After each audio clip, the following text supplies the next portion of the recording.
داداش خبر؟ مرض چرا میزنی؟ تو زدی قهوه چنده؟ 50 تومنه. چقدر سود داره برات؟ چطور؟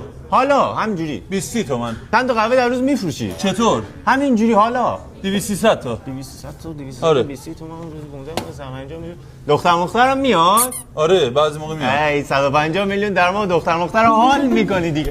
چیکار میکنی؟ کافه میخوای بزنی؟ نه داداش پول نداره همینجوری میگفت همینجوری. داداش دستگاه چنده؟ اینور چیکار میکنی؟ هیچ همینجوری دستگاه 300 تومنه. 300 تومنه خیلی گرون. میخوای کافه بزنی؟ نه بابا چیکار همینجوری می‌خوای میپرسم اطلاعات عمومی بالا بره. آسیاب چنده؟ آسیاب دونه 100 تومنه. اوه 100 آره. تومن؟ خیلی گرونه. چند تا آسیاب داری؟ 2 تا. 2 تا؟ آره. اوه داداش اون چیه؟ این بویلره. چقدره؟ 30 تومن. اوه 30 تومن؟ آره. آقا یه کافه بزنیم چقدر در خیلی یک و نیم دو. 1.5 آره چقدر پول داری؟ 70 تومن پول 70 دارم. تومن اونو بردار. این چجور قهوه میده؟ اون قهوه نمیده 70 درصد 115 درصد کافئینشه؟ نه پولی که بهت میده. داداش ما از این پولا تا حالا نخوردیم.